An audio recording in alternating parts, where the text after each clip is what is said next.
네, 오늘 창세기 시리즈 중에 특별히 야곱의 이야기들이 이제 쭉 계속 나올 텐데, 오늘은 지난주에는 야곱이 그 아버지와 그 형에게 사기를 치고 그 축복을 가로채는 그런 장면들을 우리가 말씀을 봤습니다. 오늘은 그것 때문에 목숨을 부지하려고 그 형이 아우를 죽이려고 하는 것을 알고 이제 도망을 갑니다. 야반 도주를 합니다. 밤에 이제 목숨을 부지하기 위해서 떠나는 그런 장면. 근데 이 절망적인 이 비참한 상황에서 야곱이 하나님을 만나는, 그래서 이 베델의 꿈이라는 제목으로 우리가 오늘 본문 말씀을 좀 살펴보려고 합니다. 야곱에 대해서 쭉 보면 야곱의 인생에서 두 번의 놀라운 어떤 전환점이 있습니다. 한 번이 오늘이고요. 또 한 번은 야복강가. 그가 그 라반의 집에서 이제 큰 무리를 이룹니다. 4명의 아내와 그 다음에 12명의 아들, 그리고 1명의 딸, 그리고 많은 그 종들과 가축들과 이렇게 해서 큰 무리를 이루고 다시 고향으로 돌아오는 그 과정에서 야복강가에 하나님과 씨름하는 장면이 있고요. 오늘은 이 베델의 땅, 베델이라는 곳을 통해서 하나님을 만나는 그 꿈을 꾸는, 하나님의 꿈을 꾸는 그런 장면입니다. 어떻게 보면 오늘 본문 말씀을 이렇게 들어가기 전에 우리가 살면서 너무나도 이게 절박한 시간들이 다 있지 않습니까? 그리고 절박하다는 게 뭐냐면 내 힘으로 뭘 해볼 수 없는 상황이에요. 그러니까 뭐 잘하려고 했든, 아니면 뭐 악한 의도가 있었든, 아니면 무슨 상황이 어려워서 그렇든, 우리가 코로나 시기를 다 겪어봤기 때문에 아실 겁니다. 코로나 시기에 얼마나 많은 자영업자들이나 이런 사람 얼마나 많이 고통받았습니까? 그렇죠. 그리고 그건 뭐 어쩔 수가 없잖아요. 그게 뭐 본인이 잘못한 것도 아니고, 그리고 많은 사람들이 억울하게 갑자기 하루아침에 목숨을 잃는 일들이 너무 많았잖아요. 그리고 전 세계적으로 정말 천문학적인, 정말 이건 단순히 많은 정도가 아니고, 숫자를 정확히 매길 수 없을 만큼 많은 사람들이 하루아침에 죽어나가는 그런, 일을 우리가 불과 몇 년 전에 겪었습니다. 우리는 살면서 어떻게 해볼 수 없는 절박한 상황들이 다 와요. 그런데 오늘 야곱에게도 이런 시간이 왔습니다. 야곱 인생에서 가장 어떻게 보면 가장 비참하고 절박한 시간이거든요. 결코 적은 나이는 아닙니다. 70이 넘은 나이니까 뭐 혈기가 넘치는, 뭐 젊고 그래서 뭐 새로운 도전을 한다든가 뭐 이럴 수 있는 나이도 아니고요. 그저 어떻게 보면 한평생 조용히 살았고, 그 다음에 결혼도 하지 못했고, 그 다음에 뭐, 부모, 집에서 이렇게, 속된 말로 허드렛 일을 하면서 이렇게, 세월을 보내고 있다가, 이 축복받겠다고 사기 한 번 쳐가지고는 이제 목숨이 경각에 달리니까 목숨 부지하려고 도망가는 이런 절박한 상황. 자기 손에 아무것도 없어요. 살아오면서 해놓은 것도 없습니다. 뭐, 믿고 의지할 데도 없어요. 하다못해 고향집이라면 부모와 뭐 지인들과 이런 사람들을 의지할 어떤 삶의 터전일 텐데 그마저도 다 잃고 떠납니다. 아브라함이 하나님의 명령을 받고 고향을 떠나서 그 다음에 가나안 지역, 정말 아무것도 없는 땅에, 아무런 연고가 없는 땅에 들어와서 하나님만 의지하고 살았던 그 아브라함처럼 거꾸로 야곱은 하나님이 불렀던 그 땅에서부터 다시 아브라함이 나왔던 그 아브라함의 고향 땅으로 다시 넘어가는데 아무것도 없이 빈손에 절망적으로 넘어간 이 상황에 왜 하필이면 그 상황에 하나님께서 만나주실까? 이걸 한번 고민하려고 해요. 사실 오늘 베델이라고 하는 이 지역은 정확히 어느 지역인지 모릅니다. 재밌는 것은 이 인생에서 중요한 두 순간, 한 번은 베델에서, 한 번은 야복강가에서, 두 번이 야곱에게 가장 중요한 시간이었는데 둘 다 지명이 안 나와요. 이 베델이라는 것은 어느 성경에 보면 그냥 이렇게 도망가다가 어느 땅이에요. 어느 한 곳이라고 기록되어 있습니다. 어느 한 곳.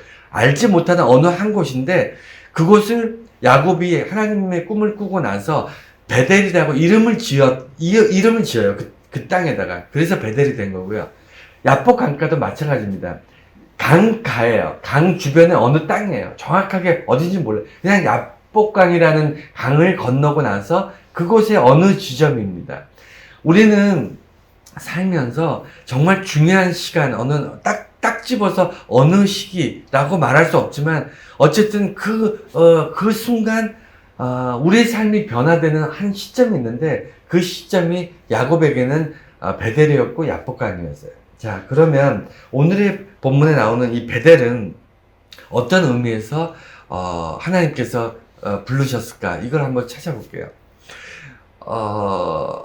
태어나서 지금까지 야곱의 생애 한 70년, 한 6, 70년의 생애에서 하나님을 만나지 못했습니다. 하나님의 이야기는 수없이 들었죠. 아버지로부터, 어머니로부터 하나님의 이야기를 수없이 들었습니다. 그럼에도 불구하고 하나님을 경험하지 못했어요. 여러분, 그런 경우가 왕왕 있습니다. 누구의 하나님이라고 많이 듣습니다. 그리고 교회에서 어느 목사님의 하나님, 어느 장로님의 하나님, 어느 권사님의 하나님, 어느 집사님의 하나님이라는 얘기는 많이 듣지만, 여러분이 살면서 나의 하나님이라고 고백하는 경우는 사실 그렇게 많지 않아요. 많지 않습니다. 우리가 다른 사람을 통해서 간접적으로 경험하거나 책이나 성경 말씀을 통해서 우리 하나님이 이런 분이다라는 것을 간접적으로 경험할 수는 있지만, 나의 하나님으로 경험하는 것은 사실 이렇게 흔하게 경험하는 일은 분명히 아닌 것 같아요. 오늘 야곱도 마찬가지입니다. 평생 살면서 하나님의 임재를 경험해 보지 못했어요. 그런데 하필 그가 사기치고 도망가는, 정말 아무것도 믿을 게 없고 정말 절박하고 정말 나락으로 떨어져서 아무것도 의지할 게 없는 그런 상태의 야곱, 정말 인생에서 가장 비참한, 야곱 전체 인생에서 이건 오늘만큼 정말 밑도 끝도 없이 그냥 비참한 적도 없었던 것 같아요. 이 시기에 하나님께서 만나주시는 거예요. 그것도 이제 꿈으로 찾아오시는데, 자, 도대체 왜 베델에서 하나님이 만나주셨을까? 먼저는요, 주보에 보면 절망의 장소가 베델이다. 그러니까 우리가 살면서 절박함을 느낄 때, 아까 말씀드린 것처럼 절박함을 느낀다는 건 뭐냐면, 내 힘으로 이것을 헤쳐나가거나 해결할 수 없을 때가 있잖아요. 근데 그 강도가 너무 심해서 무너져 내리는 경우가 있습니다. 그러니까 단순히 어떤 사건, 어떤 문제가 생겨서 힘들다가 아니라 그 문제 때문에 내 삶이 송두리째 무너지는 경우가 있습니까? 없습니까? 그런 경우가 있어요. 우리 살면서 그런 경우에 어떤 절망이죠.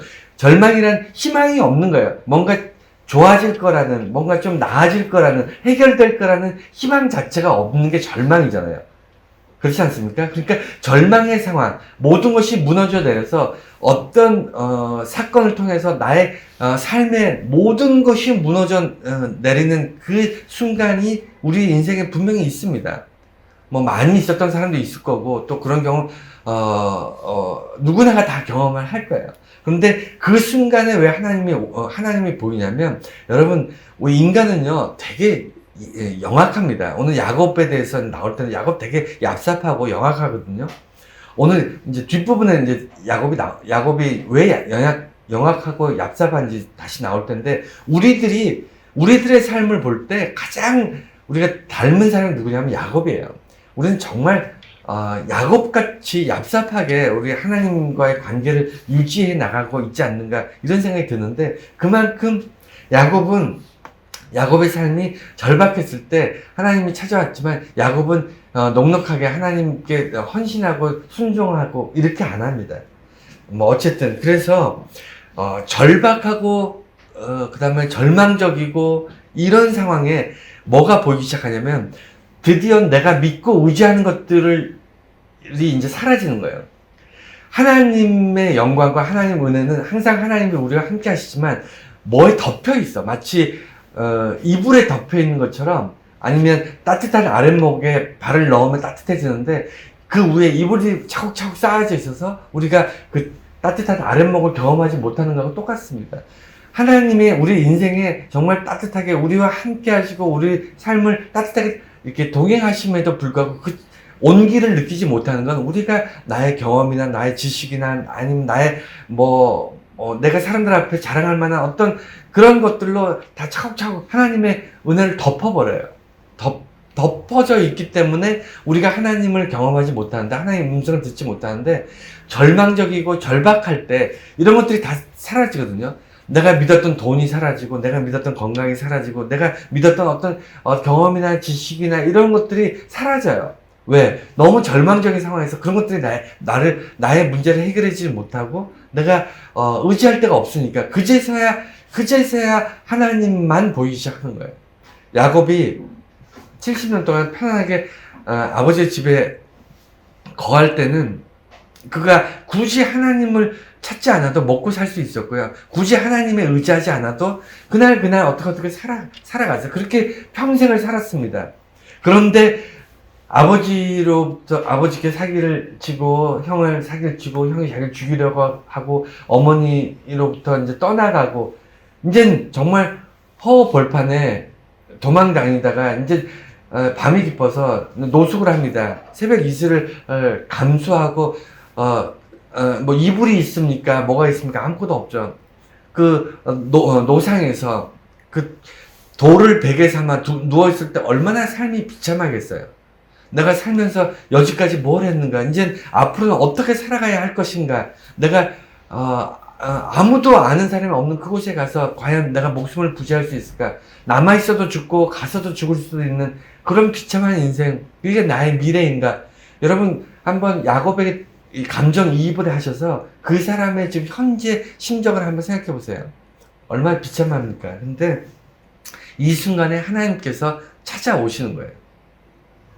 자, 하나님은요, 우리가 하나님을 만날 때 보면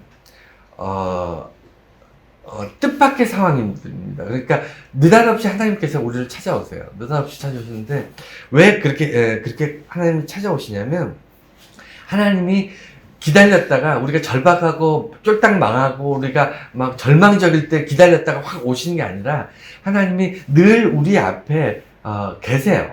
우리가 동행하세요. 우리 옆에 계시는데 우리가 굳이 보지 않는 겁니다. 참 신기하죠.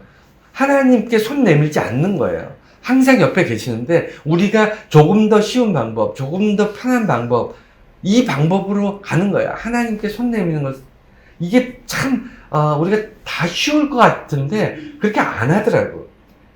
저도 그렇지만 여러분도 아마 그러실 거예요. 그래서 바로 옆에 계시는데 우리가 잘 못 느낀다는 거. 그리고 베델에서 야곱에게 나타나신 하나님은 야곱에게 나타나실 때 그를 책망하시는 게 마땅하잖아요. 그를 혼내셨어야 돼. 왜 너가 나의 방법이 아닌, 선한 방법이 아닌 악한 방법으로 사람을 속이고 그 다음에 거짓된 것으로 나의 축복을 가로채려고 했느냐? 너가 그렇게 하면 믿음의 조상이 될 수 있겠느냐? 이런 식으로 하나님이 혼내신 다음에 그다음에 회복시키시고 복을 주시고 이래야 원칙적으로 맞을 것 같은데 그렇게 안 하세요. 하나님은 어떻게 하시냐면, 너가 잘못했으니까 네가 나한테 잘못했다고 용서를 구해. 그럼 내가 너를 용서해주고 복을 줄게. 이런 어떤 계약 관계, 주고받는 관계로 하나님께서 오시는 게 아니고요. 그건 계약 관계고 언약 관계로 오세요. 하나님이 우리를 만나실 때는요, 여러분 아까 말씀드린 것처럼 언제 하나님을 만난다고요? 우리가 잘 나가고 성공하고 믿는 구석이 많으면 우리가 하나님을 만날 수 있을까요? 물론 그때도 만날 수 있습니다. 그런데 그건 아주 훈련되고 아주 평소에 하나님과 늘 동행하던 사람들이나 가능한 일이지, 그저 평범한 우리 같은 사람들은요, 그냥 잘 먹고 잘 살고 배부르고 등 따실 때는요, 하나님 안 찾아요. 그때는 하나님을 모르고 있다가 정작 힘들고 절망적이고 모든 것이 떠나고 났을 때 내 옆에 하나님만 남았을 때 우리가 하나님을 부르게 되는데, 그때는 우리가 절망적인 상황이나 하나님께 드릴 게 없잖아요.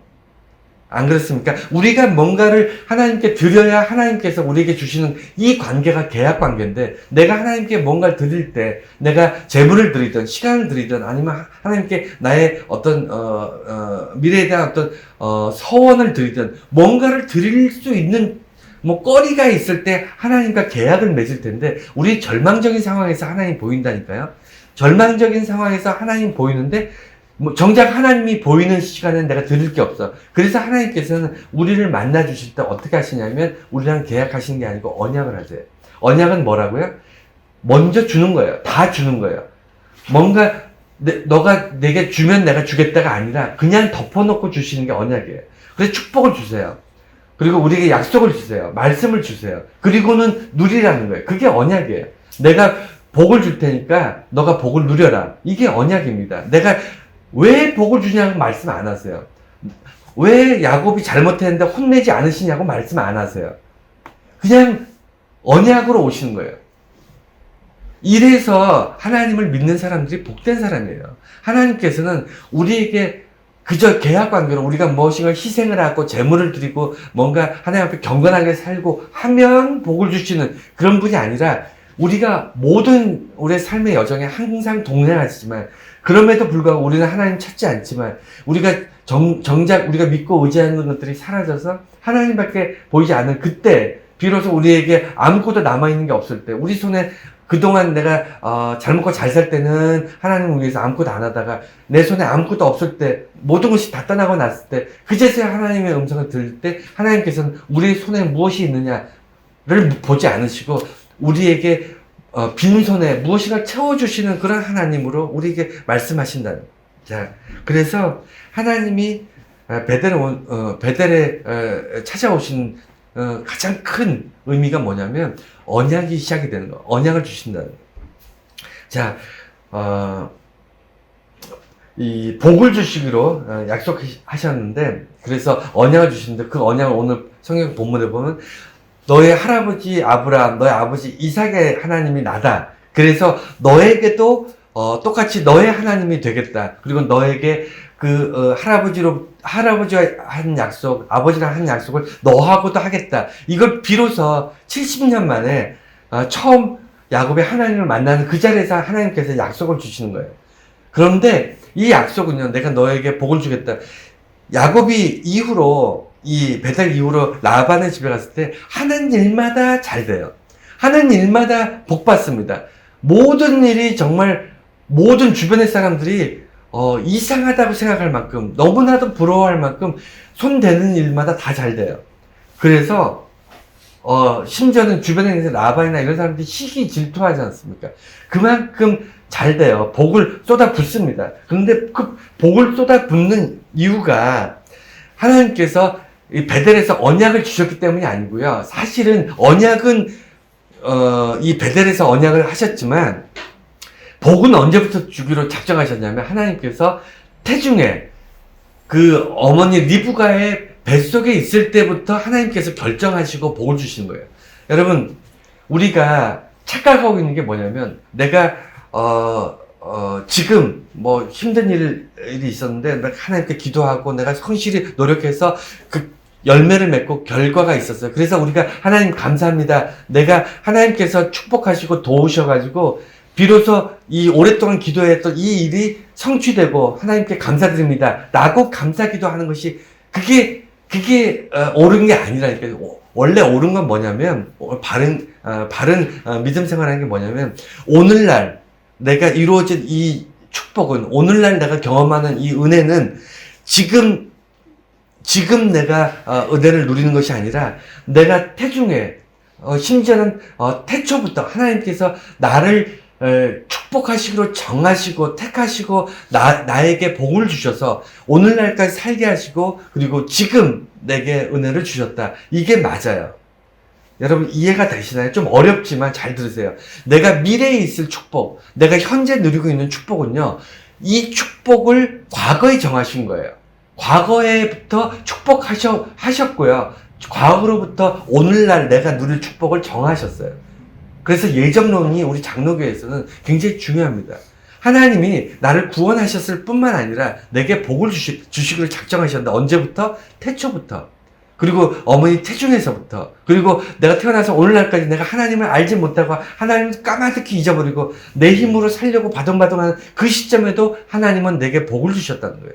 나를 축복하셨고 내가 미래에도 이후로도 나의 축복의 근원은 하나님에게 있다. 그래서 베델은 지금부터 이전까지는 내가 하나님 입장에서는 야곱에게 어떻게 말씀하시냐면 이전에는 내가 너와 상관없이 살았지만 앞으로는 너에게 복을 주겠다가 아니라 태초부터 그러니까 태중에서부터 어머니 태중에서부터 구별돼서 그 하나님 뭐라고 말씀하셨냐면 큰 자가 작은 자를 섬기겠다고 축복하셨거든요. 그래서 하나님의 나라, 하나님의 민족의 뿌리가 에서가 아니라 야곱으로 흘러가는 축복을 그때부터 누리고 있었던 거예요. 근데 본인은 몰랐던 거죠. 야곱 정작 자기는 축복의 사람인 걸 모르고 살다가 베델에서 비로소 하나님의 음성을 듣고야 깨닫게 되는 겁니다. 자, 그러면 오늘 본문에 보면 하나님이 언약을 주시는 약속, 그러니까 언약이라는 말씀으로 약속을 주시는 이 언약이 어떤 것들이 있냐면 이제 꿈으로 이제 말씀하시는데 저는 이제 네 가지 정도 이제 크게 네 가지를 이제 집어서 얘기를 하려고 합니다. 근데 재밌는 건요, 이 네 가지가 이제 정리를 하면 하나님의 나라이고, 그 다음에 하나님의 축복의 통로고, 그 다음에 하나님의 보호하심이고, 하나님의 동행하심이고, 이 네 가지가 축복인데, 이게 축복인가요? 여러분 어떠세요? 여러분은 하나님께 기도하면서 축복을 구할 때, 여러분 이런 축복을 구하십니까? 내가 하나님의 나라가 되게 해주세요. 아니면 뭐 하나님과 동행하게 해주세요. 여러분 이거를 축복이라고 기도하시나요? 여러분들이 축복이라고 기도하시는 것들은요 전부 그거잖아요. 그 돈 많이 벌게 해달라, 성공하게 해달라, 내가 남들보다 더 출세하게 해달라, 이게 축복이라고 생각하지 않으시나요? 내가 어려움을 당했을 때 이 어려움을 헤쳐나갈 수 있게 도와달라, 이런 걸 축복이라고 생각하지 않습니까? 내가 건강하고 튼튼하고, 그리고 다른 사람들은 다 힘들고 어렵고 그렇게 살지만 나는 넉넉하고 부유하고 편안하고, 그 다음에 사람들에게 뭐 물질로도 다 베풀면서 정말 사람들의 인정받고 사람들의 존경받고 사랑받고 이러면서 사는 걸 축복이라고 생각하지 않습니까? 그렇죠? 아닌가요? 저만 그렇게 생각합니까? 저만 쓰레기인가요? 여러분, 축복이라는 것은요, 하나님께서 말씀하시는 축복은요, 전혀 다르다니까요. 우리가 구하는 축복이 아니에요. 이게 본질입니다. 이게 핵심이에요. 하나님이 언약하십니다. 그러니까 축복하시는 거예요. 너가 앞으로 축복의 사람이 될 것이다. 축복의 백성이 될 것이다. 라고 얘기하신데, 이 네 가지를 얘기하는데, 이게 정말 우리가 꿈꾸는 축복인가? 한번 비교해 보세요. 첫 번째는요, 땅을 내가 너와 내 자손에게 주겠다. 땅을 주겠다고 말씀하세요. 이 얘기는 하나님의 나라가 시작된다는 얘기인데, 너로 이제 이어진다는 얘기인데, 이 나라라는 게 정의가 세 가지가 부합돼야 나라가 형성돼요. 여러분 잘 아시죠? 교과서에서 배웠을 텐데, 먼저는 하나는 주권이고요, 하나는 백성, 국민이고요, 그 다음에 세 번째는 땅이에요. 국가라는 것은 세상에 많은 국가가 있지만 이 세 가지가 반드시 필요합니다. 그러니까 제도가 어떻든 정치가 어떻든 경제가 어떻든 이런 건 중요하지 않아요. 국가가 형성되려면 무조건 주권이 있어야 돼요. 나라의 그 권리, 그 주권이 누구에게 있느냐. 지금 민주주의 국가는 나라의 주인은 누구죠? 네, 국민이에요. 대한민국은요, 민주주의 국가는요, 이 대한민국의 주인은 우리들입니다. 국민들이 주인인데 그 주권이 있고요. 대한민국이라는 나라의 주권이 있어야 되고, 두 번째는 국민들이 있어야 돼요. 그 나라에 사는 사람들, 그러니까 나라를 형성하는 사람들이 있어야 되고, 마지막 세 번째가 땅이 있어야 돼요. 땅이 없는 나라는 없습니다. 영토가 있어야 돼요. 그런데 하나님 나라가 하나님께서 아브라함을 통해서 이제 선포하셨는데, 하나님의 그러니까 이 나라는, 하나님의 나라는요, 주권은 누구죠? 누구에게 있죠? 예, 하나님께 있어요. 우리에게 있지 않습니다. 하나님의 나라는 하나님이 주인이에요. 하나님의 주권이 하나님께 있습니다. 그리고 두 번째, 국민들, 백성들, 아브라함과 그 자녀들이 이제 태어나고 있잖아요. 그러니까 하나님의 백성들이 이제 생겨나고 있어요. 비록 얼마 안 되지만 하나님의 백성들이 이제 태어나서 이제 자라나고 있습니다. 그런데 뭐가 없죠? 땅이 없어요. 하나님의 나라는 이제 시작이 됐는데 주권도 있고 백성도 있는데 하나님의 나라에 땅이 없어요. 계속 유목 생활 하잖아요. 떠돌이 생활이잖아요. 아브라함도 땅이 없었고요. 이삭도 땅이 없었어요. 다 남의 나라, 남의 땅에서 얹혀 살았습니다. 야곱도 마찬가지고. 그래서 하나님께서 뭐라 그러시냐면 땅을 너에게 주겠다. 이게 단순히 너가 떠돌이 생활을 하니까 불쌍하니까 땅을 좀 줄게. 농사 짓고 밥 먹고 잘 행복하게 살아가 아니고 잘 먹고 잘 살라고 땅을 주시는 게 아니고 하나님의 나라를 완성하기 위해서 땅을 약속하시는 거예요. 우리가 하나님께 구하는 것은요, 부와 명예가 아니고요, 내가 머무는 곳이 하나님의 나라가 되게 해달라고 고백하는 것이에요. 내가 머무는 곳, 내가 사는 땅, 내가 사는 지역, 내가 만나는 사람들을 통해 내가 하나님의 나라가 되게 하셔서 내 주변에 있는 모든 사람들이 내게 머물 때 하나님의 나라를 깨닫고 볼 수 있게 해달라고 고백하는 겁니다. 그래서 땅이라는 것은 나의 삶의 테두리예요. 내가 살아가면서 거하는 모든 지역입니다. 내 가정도, 내 직장도, 내가 만나는 모든 사람들과 사회가 모두 하나님의 나라가 되는 거예요. 왜? 나 때문에. 내가 하나님의 축복의 통로, 하나님의 나라, 하나님의 땅이 되기 때문이에요. 두 번째가 통로인데, 모든 족속으로 너와 내 자손으로 말미암아 복을 받으리라. 이게 이제, 하나님의 나라를 만든 이유고요. 아브라함을 불러낸 이유고요. 이삭과 야곱과 요셉을 통해서 하나님의 나라를 세워나가는 이유가 이거예요. 그러니까 아브라함이 이뻐서도 아니고요. 그 하나님의 나라를 통해서 정말 세상은 다 악하니까 하나님의 나라들 너희들끼리 똘똘 뭉쳐라. 옛날에 우리나라에 뭐 있었죠? 그 신앙촌인가? 자기들끼리 똘똘 뭉친 건 교회가 아니에요. 그건 이단보다 더 나쁜 겁니다. 하나님의 나라는, 교회는 뭐냐면 믿지 않는 사람들, 하나님을 알지 못하는 사람들을, 하나님을 거부하고 배척하는 사람들에게 복음을 전하고 그들이 하나님을 끝까지 믿지 않을지라도 하나님의 축복이 그들에게 흘러가도록 하시기 위해서, 그래서 교회가 있는 거예요. 교회는 교회 다니지 않는 사람을 위해서 있는 겁니다. 이해가 되시나요? 하나님의 축복은요, 하나님의 축복을 받을 만한 사람을 위해서 있는 게 아니고 하나님의 축복을 받을 자격이 없는 사람을 위해서 하나님의 축복을 보내시는 거예요. 어떻게? 우리 같은 통로를 통해서. 하나님의 나라, 하나님의 백성은, 하나님의 교회는요, 어떤 역할을 하는 사람들이냐면, 그렇지 않은 사람들, 하나님의 복을 받을 만한 자격이 없는 세상 모든 민족에게 하나님의 축복을 흘러가게 하는 통로라는 거예요. 저는 이 통로라는 말을 되게 싫어합니다. 왜냐하면 저는 통로가 되고 싶지 않아요. 저는 통로가 축복이라고 생각하지 않습니다. 왜냐하면 통로는요, 이게 통로가 뭔가 이물질로 막히기 시작하면, 통로가 흘러가는 축복이 거기 쌓이기 시작하면요, 통로가 막혀요. 그러면 어느 순간 축복이 내게 머물기 시작하면요, 통로가 서서히 막히기 시작해서 어느 순간 딱 막히면요, 축복이 흘러가지 않습니다. 통로가 다 그런 거 아닌가요? 통로는요, 아무것도 머물면 안 돼요. 그러니까 통로라는 것은 저는 되게 안 좋은 게 뭐냐면, 나도 복 받으면 안 되나요? 하나님, 나도 축복의 사람이 되고 싶습니다. 축복이 나에게도 좀 머물러 주세요라고 기도하고 싶은데, 통로로 산다는 건 뭐냐면, 내게 머물 축복이 없어요. 내게 축복이 머무는 순간 통로가 막히기 시작하는 거예요.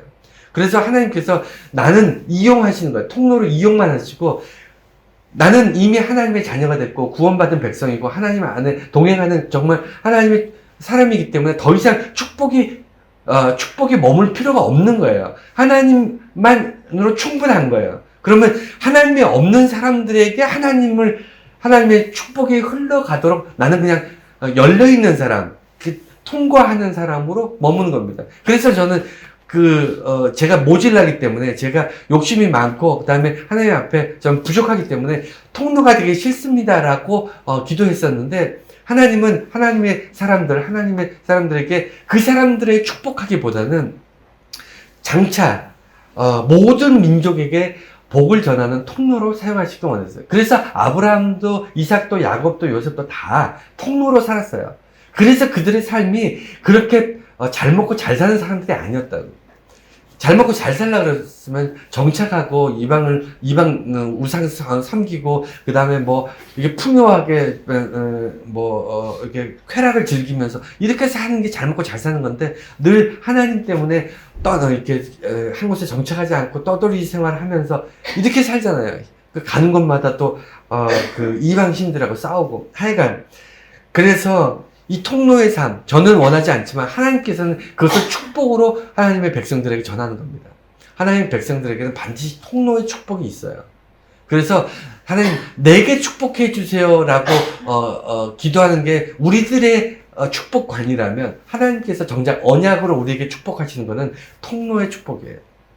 세 번째는요, 보호하십니다. 사실은 우리가 살면서 제일 바라는 것은 이 축복인 것 같아요. 제가 볼 때는, 물론, 우리가 추구하는 궁극적인 축복은 동행이지만, 우리가 살면서 가장 큰 축복이 있다면 뭘까라고 볼 때 보호예요.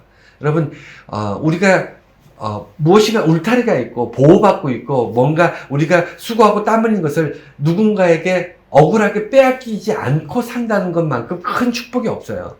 여러분, 자기가 수고하고 땀 흘리고 자기가 누리고 자기가 먹을 수 있다는 거는요, 자기가 땀 흘린 것을 자기가 거두고 그것을 내가 먹을 수 있다는 것은 당연한 것 같지만 당연하지 않다니까요.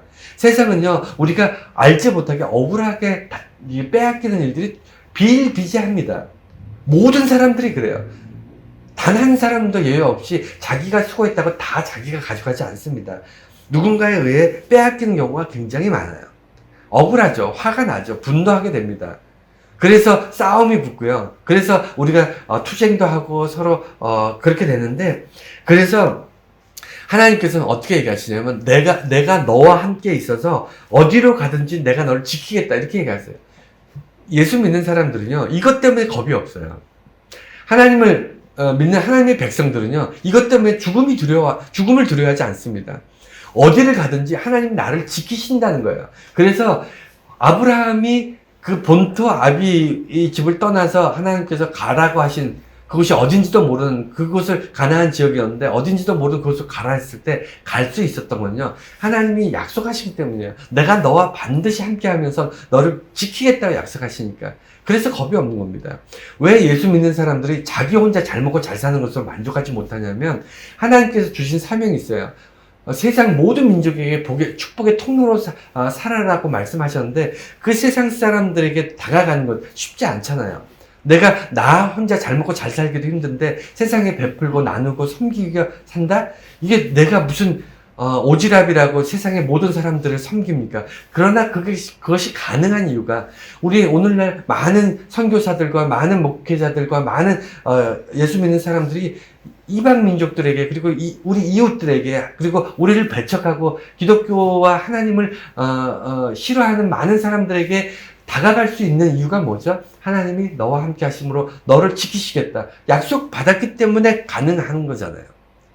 그렇지 않나요? 그래서 우리가 살면서 하나님께 가장 간절히 어떻게 보면 바라고 우리가 이 축복만큼은 우리가 평생 붙잡고 싶은 게 뭐냐면 보호예요, 보호. 하나님께서 네가 어디를 가든지 내가 함께 하겠다. 그리고 너를 지키겠다. 이것만큼 우리 인생에 큰 축복이 없습니다.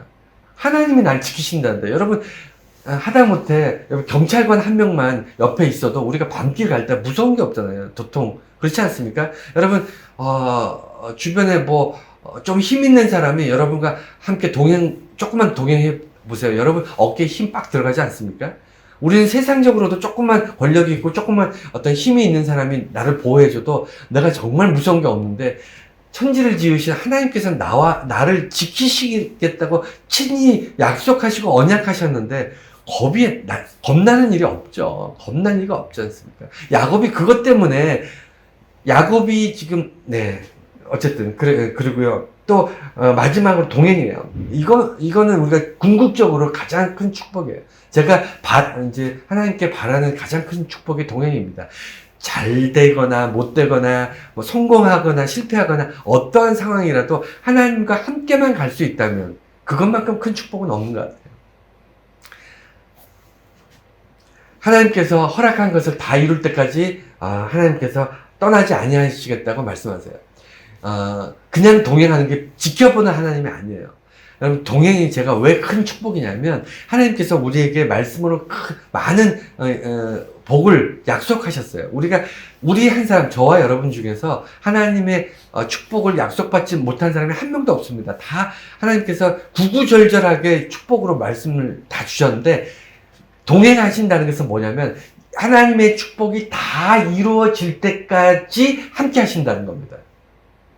그래서 우리가 궁극적으로 가장 큰 축복이라는 거예요.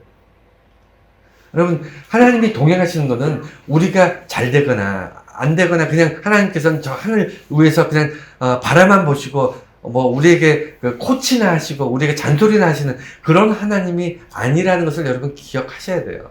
그래서 하나님께서는 야곱에게 동행이라는 큰 축복을 약속하시는 겁니다. 이 동행 때문에 야곱의 삶이 이 베델 이후부터 하는 것마다 잘 돼요. 하나님이 동행하시니까. 하는 것마다 상상할 수 없을 만큼 속된 말로 대박 인생이 됩니다. 자, 이게 언약이에요. 자, 그러면 한번 따져볼게요. 하나님께서 야곱에게 언약을 주셨습니다. 그런데 베델 이후에 갑자기 야곱이 잘 됐나요?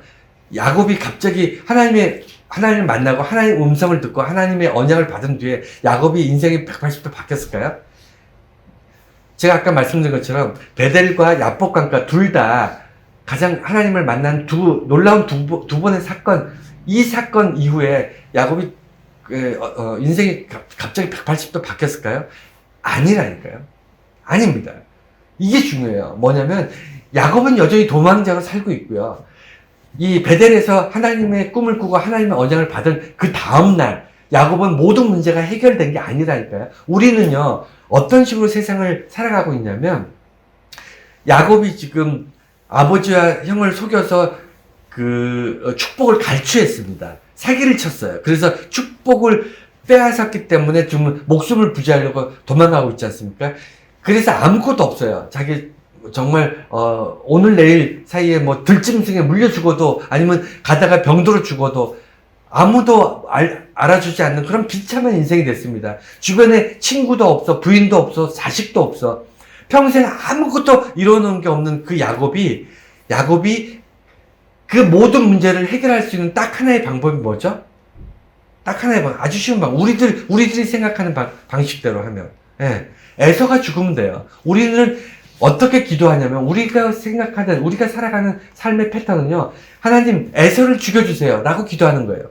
그럼 모든 문제가 해결됩니다. 라고 생각하는 게 우리들의 사고방식이라고. 그러니까 우리는 평생 그런 식으로 얄팍하게, 하나님을 의지하면서 살아요. 하나님, 나의 모든 문제를 가만히 따져보니까, 야곱 입장에서, 가만히 따져보니까, 에서만 갑자기 죽어버리면 나는 자연스럽게 장자가 되고 모든 축복을 내게 오고 나는 아버지를 떠나서 이렇게 목숨 부지하려고 이렇게 도망 다니지 않아도 되고 모든 문제가 에서만 죽으면 돼요.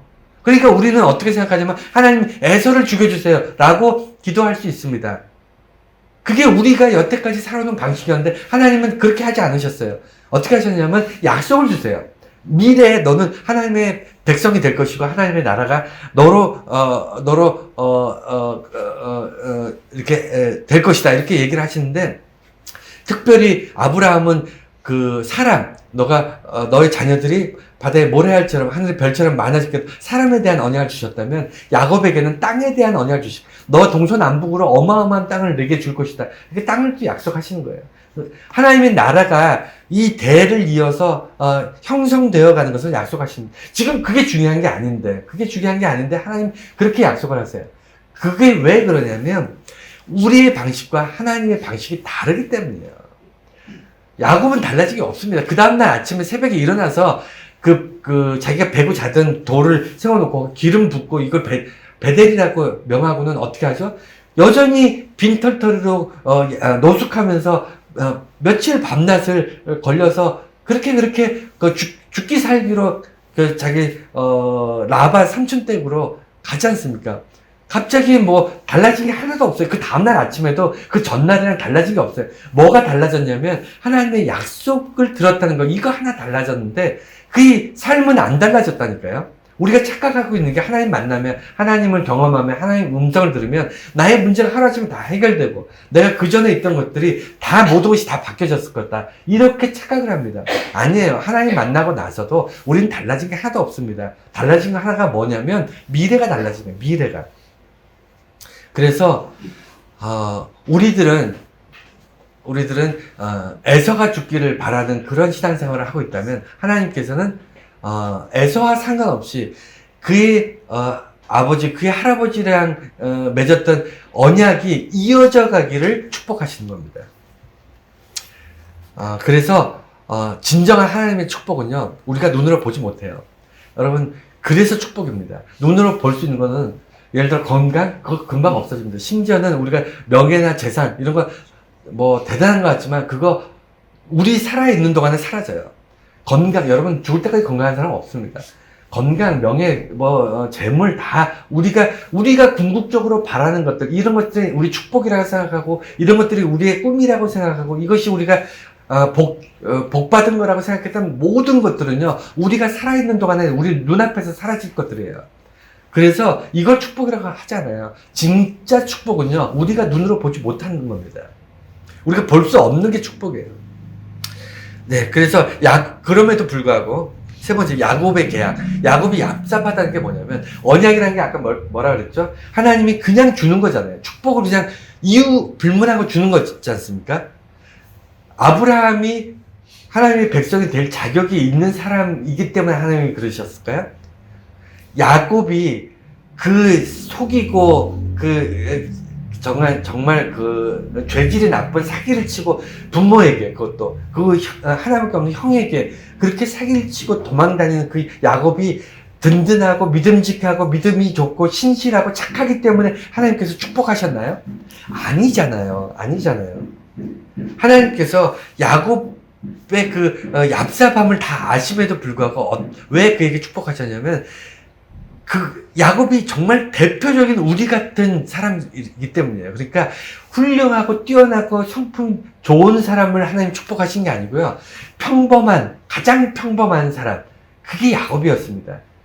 그 평범이라는 건 뭐죠? 우리 같은 사람. 내가 성경에 있는 인물 중에 가장 비슷한 사람이 누구냐고 보면 아브라함도 아니고 이삭도 아니고 요셉도 아니에요. 우리는 야곱에 가장 가까워요.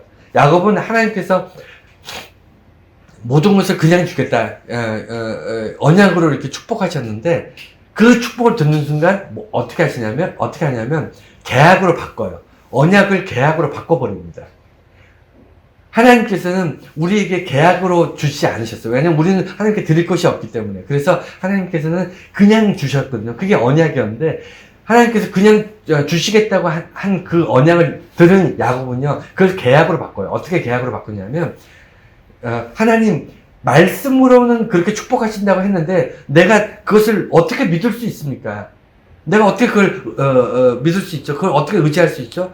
하나님께서 축복하시겠다고 하셨으니까 내가 살아남고 풍요를 누리고 크게 재산을 모으고 성공하고 하나님 앞에서 정말 목숨을 안전하게 보존해서 다시 아버지 집으로 돌아올 수 있다면, 이 모든 것을 하나님께서 보장해 주신다면 내가 하나님을 섬기겠습니다. 이런 얍삽한, 그게 야곱이에요. 그렇게 계약 조건으로 바꿔버려요. 언약으로 하나님 축복하셨으면 감사해야 되고, 하나님께 내가 자격이 없는 존재인데 하나님 축복해 주셔서 감사합니다. 기뻐하고 감사하고 누리고 하나님 경배하고 예배하고 이런 삶이 돼야 될 것 같잖아요. 그게 상식인데 야곱은 그렇게 안 했다니까요. 감사하지 않고요. 뭐라고 얘기했냐면, 하나님의 말씀이 다 이루어진다면, 하나님 지금 내게 말씀하셨는데 그게 다 이루어진다면 내가 하나님 축복하겠습니다. 하나님을 섬기겠습니다. 하나님의 백성이 되겠습니다. 라고 계약 조건을 바꿔요. 하나님의 조건이 충족되면 내가 하나님을 섬기겠습니다. 라고 바꿔버려요. 그게 우리들이라는 거예요. 하나님이 우리에게 어마어마한 축복을 이미 주셨고 우리가 누리면서 살아왔는데 그거 다 잊어버리고 어느 순간 내가 어려움을 당하니까 하나님 이 문제를 해결해 주신다면 내가 하나님께 충성하고 하나님 섬기겠습니다. 라고 얘기하는 게 그게 야곱이고 그게 우리들 아닙니까?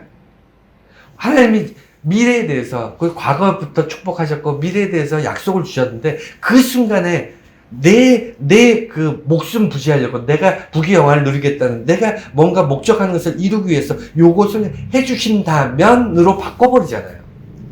여러분 그렇게 안 하세요? 저만 그래요? 저만 쓰레기입니까? 그래서 야곱이 왜 야곱이냐면 우리 같기 때문이에요. 또라이 야곱, 우리가 또라이기 때문이고요. 얍삽한 야곱, 우리가 얍삽하기 때문이에요. 그리고 사기꾼 야곱, 우리가 하나님 앞에서 사기치면서 살고 있기 때문에 우리가 야곱이 정말 대표적인 우리 같은 사람인 거예요. 그래서 그가 계약 조건을 바꾸고 뭐 한다면, 그러니까 언약이 이루어진다면 이런 식으로 바꿔버립니다. 그리고 나서는 나의 하나님, 내가 하나님을 섬기겠습니다 이렇게 얘기해요. 그런데 여러분 재밌는 건요, 뒤쪽을 쭉 보면요, 야곱이 하나님의 축복을 계속 받아요. 나바데 집에 가서도 크게 축복을 받고 돌아와서도 축복을 받고, 심지어는 그 자녀 중에 이제 요셉이 떠나가서 생사를 알지 못했다가 요셉을 다시 만나고, 정말 야곱이 드라마틱한 천국과 지옥을, 천당과 지옥을 왔다 갔다 하는 그런 인생을 사는데, 정말 어려움에서 구원받고 정말 자기의 절망 속에서 희망으로 바뀌고 이런 과정에 있을 때에도 그가 하나님께 영광을 돌지 않습니다. 그만큼 그 야곱은 철저하게 내가 원하는 것을 얻었을 때만 반응해요. 내가 원하는 것을 내가 손에 쥐었을 때만 하나님께 나아갑니다. 그게 정말 우리하고 조금 더 다르잖아요. 그래서 나의 하나님, 내가 섬기는 하나님이 되겠습니다라고 고백하는 그 고백이 정말 우리가 늘 하는 고백이지만, 여러분 자기 개인에게 한번, 자기 자신에게 엄밀히 한번 물어보세요. 내가 정말 하나님 앞에 늘 하나님이 주시는 그때마다 하나님 앞에 나가는 거야? 그렇지 않잖아요. 받을 때는 잠깐 감사하다가 금방 잊어버리지 않습니까? 그리고 또 구하죠. 그래서 이제 결론인데요. 절망에서 소망으로, 이 소망 이야기를 하고 싶었던 거예요. 이 절망의 땅, 제가 설교 초반에 베델은 절망의 장소라고 얘기했는데, 결론은 뭐냐면 베델은 소망의 장소라는 거예요. 소망은요 희망이 아니에요. 절망의 반대말은 희망이거든요. 그러니까 뭔가 바라는 것이 끊어진 게 절망이라면, 우리가 바라는 것이 생겼어요. 그게 희망이에요. 근데 소망은 희망과 소망은 다른 문제입니다. 그래서 베델이 소망의 땅인데, 그 소망이라는 게 뭐냐면, 희망은 우리가 바라는 거예요. 그러니까 내가 바라는 겁니다. 내가 어떻게 됐으면 좋겠다. 우리는 신앙생활을 희망을 가지고 하지 않아요. 여러분 교회 다니면서 희망을 가지고 신앙생활 하는 게 아닙니다. 여러분은 소망을 갖는 건데, 희망과 소망의 차이가 뭐냐면, 희망은요 내가 절망적이고 모든 것이 무너지고 모든 것을 다 잃고 내가 정말 이제 당장 죽을지 살지 모르겠다, 뭐 믿을 구석이 하나도 없다, 이런 절망적인 상황에서 그래도 살아나고 싶다, 아니면 내가 이 문제가 해결됐으면 좋겠다. 예를 들어 내가 죽을 병에 걸려서 이제 당장 뭐 오늘 내일 죽게 됐다. 그랬을 때 이 병이 나아서 다시 살고 싶다. 이게 희망이에요. 희망. 뭐 하고 싶다. 내가 뭔가 달라지고 싶다. 뭔가 해결됐으면 좋겠다. 내가 무엇인가를 원하는 것이 이루어졌으면 좋겠다. 이게 희망이에요. 희망. 야곱은 희망도 없었어요. 지금 야곱은 희망조차 없는 상태입니다. 절망입니다. 그런데 소망은 뭐냐면, 희망은 이루어질 수도 있고 이루어지지 않을 수도 있어요. 희망은. 근데 대부분 이루어지지 않습니다. 여러분 희망이라는 것은 될 만한 것을 가지고 희망사항이라고 얘기하지 않잖아요. 되기 어려운 것을 희망하지 않습니까? 그래서 되기 어려운 것처럼 이루어지기 어려운 것을 희망하는데, 그렇기 때문에 이루어지지 않을 확률이 높아요. 희망은 잘 이루어지지 않습니다. 제 생각에 99%는 이루어지지 않는 게 희망이에요. 1%의 가능성에 희망을 거는 게 아닌가요? 그게 우리 인생에 그런 근데 희망이 없으면 살 수가 없어요. 우리는 희망을 가지고 우리 인생을 살아갑니다. 그런데 소망은요 100%입니다. 소망은 반드시 이루어지는 게 소망이에요. 그리고 중요한 것, 아무리 강조해도 지나치지 않는 중요한 게 뭐냐면, 소망은 내가 바라는 게 아니에요. 주어지는 거예요. 하나님이 내게 말씀하신 게 소망이에요. 내게 이루겠다고 하시는 그것이 소망이 되는 거예요, 나한테. 그래서 하나님이 말씀하셨기 때문에 100% 이루어지는 것, 그게 소망입니다. 이루어지지 않는 뜬구름 잡는 것을 우리는 소망이라고 그러지 않아요. 하나님께서 아브라함에게 소망을 주셨어요. 이삭에게 소망을 주셨고 야곱에게, 요셉에게, 그리고 이스라엘 민족에게, 오늘날 우리에게, 나에게 소망을 주신 건 뭐냐면 반드시 이루어진다는 겁니다. 반드시 이루어지는데 우리는 보지 못할 때가 많아요. 그렇기 때문에 우리는 소망이 이루어진 것을 알지는 못하지만 우리 훗날 또는 저는 그 소망 가운데 사는데, 그게 뭐냐면 저는 비록 힘들게 작은 교회에서 이렇게 목회도 하고 그 다음에 평생 이렇게 뭐 아르바이트 하면서 겨우 생활하고 뭐 이렇게 평생 살았지만 저의 자녀들은 훨씬 저보다 좋은 조건에서 더 하나님 크게 쓰실까 하고 그런 믿음이 있어요. 왜냐면 하나님께서 내게 소망 가운데 소망을 주셨기 때문에. 그리고 나의 자손의 자손은 더욱더 하나님의 큰 일을 감당하며 하나님 앞에 거룩한 삶을 살 거라는 그 확신이 있습니다. 그건 거의 틀림없는 믿음이에요. 저의 믿음입니다. 저보다 훨씬 잘 될 거라는 확신이 있습니다. 왜요? 소망이 있기 때문에. 하나님이 주신 거기 때문에. 그래서 소망이라는 것은 뭐가 중요하냐면 이것이 이루어지느냐 안 이루어지냐가 중요한 게 아니고요. 훨씬 더 중요한 것은 누가 내게 소망을 줬느냐예요. 소망은 내가 품는 꿈이 아니에요. 막연한 꿈이 아니에요. 야곱이 희망이 없는 상황에서 하나님께서 꿈으로 그에게 소망을 주시는 겁니다. 이해가 되셨나요? 그 소망은 100% 이루어지는 거예요. 단순히 우리가 어떻게 잘 됐으면 좋겠다, 문제가 해결됐습니다의 막연한 그런 희망사항이 아니라 하나님께서 내 안에 정말 말도 안 되는 걸 심어주셨는데, 그게 뭐냐면 야곱에게 하나님의 나라가 너로부터 시작될 것이다. 그리고 너는 모든 민족의 축복의 통로가 될 것이다. 그리고 내가 너와 동행하면서 너를 보호할 것이다. 이게 그에게 주어진 소망이었던 거예요. 그러니까 우리가 구하는 축복하고 다른 거죠. 우리가 날마다 기도하는 내용하고 다른 겁니다. 우리는 그날 우리 생각에는 에서가 갑자기 벼락 맞아 죽으면 나의 삶의 모든 문제가 해결될 텐데, 여러분 다 그런 생각 안 하시나요? 우리들이 생각할 때 내가 돈만 좀 있으면 나의 모든 문제가 해결될 텐데, 나에게 저 원수 같은 사람, 저 사람만 하나님이 벼락 맞아서 죽게 하면 나의 모든 아픔과 고통이 사라질 텐데, 저 사람만 없으면 내 인생이 꽃필 텐데, 꽃길이 될 텐데, 이런 생각 하지 않습니까? 근데 그게 문제 해결이 아니라니까요. 하나님의 축복의 방식이 아니에요. 하나님의 축복의 방식은요, 내가 보지 못하지만 나의 미래에 있을 그 일을 내게 알게 하시는 겁니다. 하나님이 나의 미래에 어마어마한 축복을 나의 자손을 통해서, 아니면 나의 사건을 통해서, 나의 어떤 삶을 통해서 이런 엄청난 일들을, 그때 일을 지금 얘기해 주신 거예요. 소망 가운데 너는 복의 근원의 삶을 살 것이다, 이렇게 소망을 주시는 거예요. 그래서 희망은 덧없습니다. 왜냐하면 이루어지지 않는 걸 우리가 보면서 사니까. 99%는 안 이루어진다니까요. 그러니까 그럼에도 불구하고 우리는 희망 없으면 살 수가 없어요. 그래서 우리는 날마다 희망을 이야기하며 희망을 가지고, 그러면서 혹자는, 그 어리석은 사람들은 희망을 많이 갖고 그 다음에 희망을 긍정적으로 생각하면 희망이 이루어지는 확률이 높아진다, 이런 어리석은 생각들을 하고 있는데, 희망에 목숨을 걸지 마세요. 희망은 그냥 우리 모두가 삶의 어떤 비타민 같은 거예요. 비타민. 없어서는 안 되는 존재입니다. 희망을 가지고 사는 거예요. 비록 희망이 이루어지지 않더라도 날마다 희망을 꿈꾸며 삽니다. 하지만 소망은 여러분 절대 잊어서는 안 돼요. 소망은 왜냐면 반드시 이루어질 거기 때문에. 소망 가운데 우리가 소망을 품고 살아가면요, 우리가 살면서 정말 하나님의 동행하심과 하나님의 보호하심과 하나님의 축복하심을 우리가 보면서 살 수 있다니까요. 소망이 없는 사람은 그게 안 보여요. 안 보여. 소망이 있는 사람들은 하나님께서 내게 축복하신 것들이 정말 내 삶에서 이루어지고 있구나 하는 것을 알며 사는 겁니다. 여러분, 야곱이 그래서 베델에, 이 벳은 집이란 말이고요, 엘은 하나님이에요. 하나님을 엘이라고 하거든요. 그래서 베델, 하나님의 집을 베델이라고 해요. 그래서 그가 누워서 하나님의 꿈을 꿨던 그 자리에다가 돌을 세워서 기름 붓고 하나님의 집이라고 명명하는 겁니다. 하나님이 이곳에 계시다. 그 전까지는 하나님이 항상 계셨지만 알지 못했어요. 여러분, 하나님을 만나는 베델, 여러분 인생에 있어야 돼요. 그곳에 여러분들이 정말 기름을 붓고 이곳은 하나님이 계십니다, 라고 고백할 수 있어야 됩니다.